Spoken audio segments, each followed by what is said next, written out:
کے ذریعے سے وحی کی چھاؤں میں خون معصوم سے، شیر فاطمہ سے، خون علی سے مرتب ہو کر افق آدمیت پر تازہ تراشے ہوئے جھومر کی طرح قیامت تک جھلملاتی رہے، اس شریعت کو مانتا ہوں۔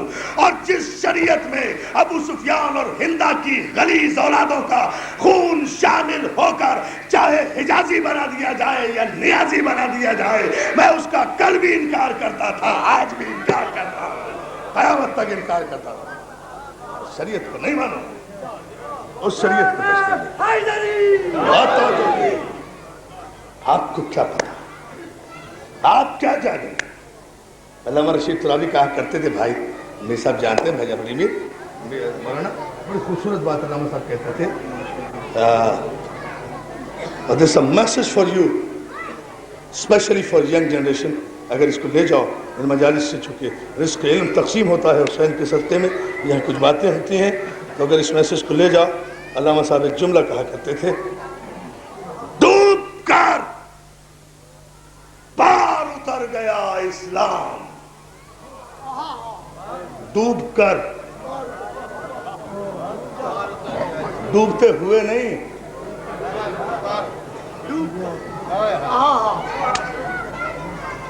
ڈوب کر پار اتر گیا اسلام۔ آپ کیا جانیں کربلا کیا ہے؟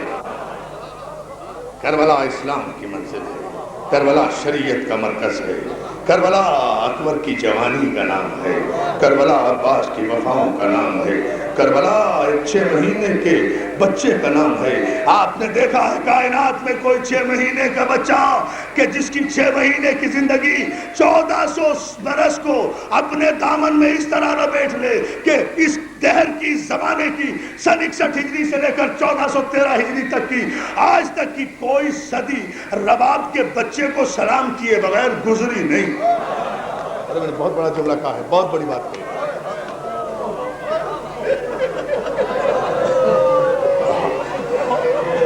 ڈھل رہا تھا یہ سورج، 2 جملے، مسائل نہیں پڑھتا، بس 2 جملے کمال۔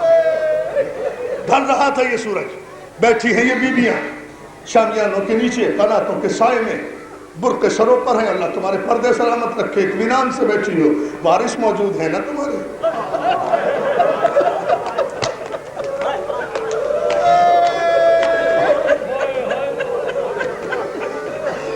2 منٹ میں اگر سننا چاہتے ہیں، وارث موجود ہے نا تمہارے؟ اطمینان ہے، پانی کا اہتمام، لنگر حسین کا اہتمام، بچے گودیوں میں لیے بیٹھی ہو، اللہ رباب کی اجڑی ہوئی گود کے صدقے میں تمہارے بچوں کو سلامت رکھے، کتنے اطمینان سے بیٹھی ہو۔ ارے یہ عاشور کا سورج بھی جب ڈھلا تھا نا تو چند بیویاں کربلا میں بیٹھی ہوئی تھی، یہ ابو طالب کی بیٹیاں تھی، مگر قنات کے اوپر نہیں تھی، شامیانے کے نیچے نہیں تھی، کچھ جلے ہوئے خیموں کی راکھ تھی، کچھ بکھرے ہوئے بال تھے، کچھ خون میں تماچے لگے ہوئے رخسارے تھے، کچھ اجڑی ہوئی گودیں تھی، سامنے عزیزوں کے لاشیں تھے، شبر کا تازیانہ تھا۔ ایسے بھی بیویوں نے بسر کی، ڈوبا یہ سورج۔ دوستو شام کو جب کبھی مجلس سنا کرو، مجلس پڑھا کرو، یا جب شام ہوا کرے مغرب سے پہلے ایک ہندو مہاراجہ کا یہ شعر ضرور پڑھا کرو، چاہے مجلس ہو نہ ہو تو میں تحفے میں دے کر جا رہا ہوں۔ آج بھی ہندو مہاراجہ کی اولادوں میں یہ رسم جاری ہے 200 برس سے، جب بھی شام غریبہ آتی ہے نا ہر سال، سن لیا شام غریبہ؟ کاش کبھی نہ ہوتی یہ شام غریبہ۔ جب بھی ہر سال شام غریبہ آیا کرے تو عزیزانو یہ ہندو کا شعر ہے، کسی مسلمان کا نہیں، ایک کافر کا شعر ہے۔ وہ ہندو مہاراجہ ہر سال شام غریبہ میں اپنے محل کے دروازے آج بھی کھول کر ایک شعر پڑھتی ہے، اس کی اولادوں میں وصیت میں چلا آ رہا ہے۔ یہ شعر اگر تم نے سن لیا تو میں سمجھوں گا کہ پتھر کے کلیجے رکھتے ہو، برداشت کر لو گے۔ دوستو ہندو کا شعر ہے، چاروں طرف جب اندھیرا چھا جاتا ہے تازیے بڑھا دیے جاتے ہیں، علم ٹھنڈے کر دیے جاتے ہیں، تو یہ ہندو مہاراجہ کی محل سے ایک آواز آتی ہے، آ گئی شام غریبہ، لٹ گیا زہرا کا گھر۔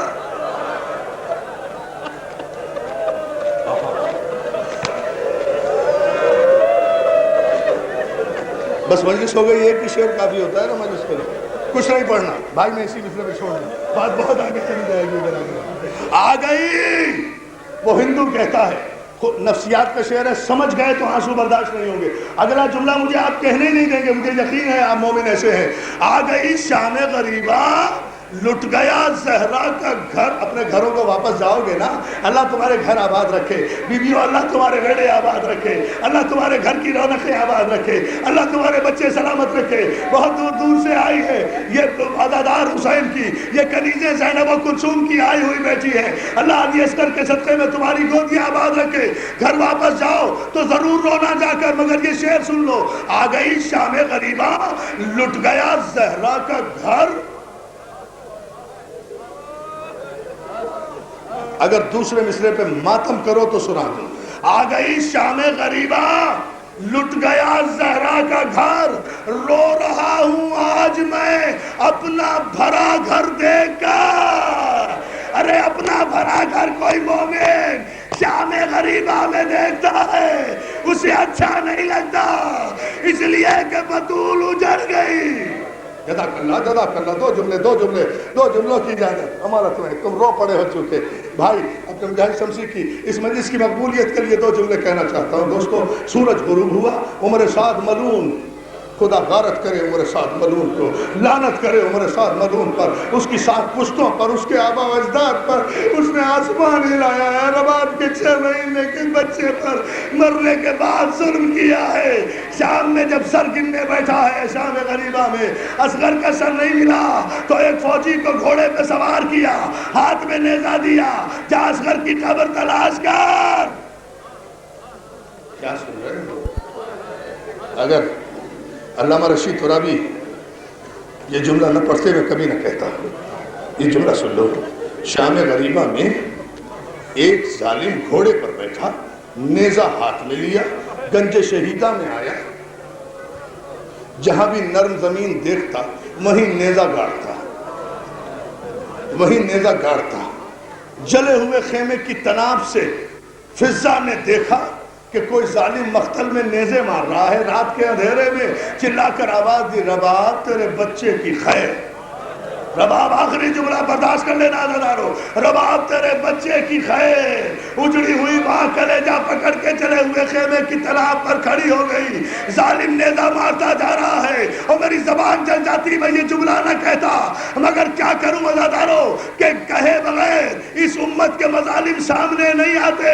ایک مرتبہ رباب نے چلے ہوئے خیمے سے دیکھا کہ ظالم نے جو زمین میں نیزہ مارا تو نیزے میں الجھ کر ایک چھوٹا سا لاشا زمین سے باہر آیا۔